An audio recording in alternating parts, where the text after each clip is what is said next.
Israel और America के हमलों के बाद ईरान के supreme leader Ayatollah Ali Khamenei की मौत हो चुकी है। उनकी मौत के बाद अगले सुप्रीम लीडर को लेकर कई नाम चर्चा में हैं।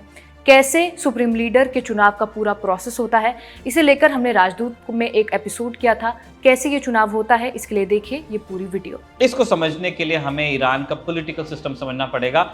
4 पावर सेंटर्स हैं ईरान में। Number 1 supreme leader.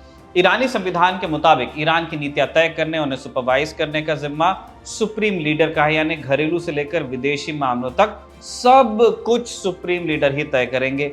Supreme leader ही सेनाओं के कमांडर इन चीफ होंगे। खुफिया संस्थाओं का कंट्रोल भी उन्हीं के पास रहेगा।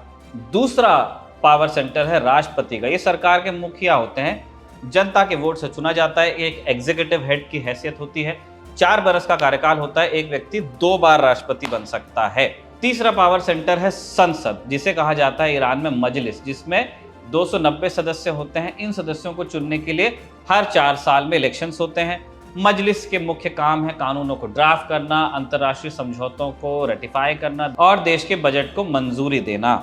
चौथा पावर सेंटर है असेंबली ऑफ एक्सपर्ट्स, और यहीं पर आपको गेम समझ में आ जाएगा। इसमें देश के सबसे प्रख्यात 88 मुजतहिद होते हैं, यानी इस्लाम के आप इनको स्कॉलर समझ सकते हैं, जानकार, जो व्याख्या कर सकते हैं धर्म की। धर्म, समाज और कानून पर बहुत अच्छी पकड़ होती है इनकी। इन 88 मुजतहिद को 8 साल के कार्यकाल के लिए चुना जाता है। यही असेंबली ऑफ एक्सपर्ट्स मिलकर सुप्रीम लीडर का चुनाव करती है। इन 88 मुजतहिद में से 59 का वोट जिसे मिल जाएगा वो सुप्रीम लीडर बन जाता है। लेकिन इसके अलावा भी ईरान में एक बॉडी होती है जो ईरान के पूरे पॉलिटिकल सिस्टम की देखरेख करती है। इस बॉडी का नाम है काउंसिल ऑफ गार्डियन, जिसमें होते हैं 12 कानूनविद और 6 को खुद सुप्रीम लीडर ही चुनते हैं।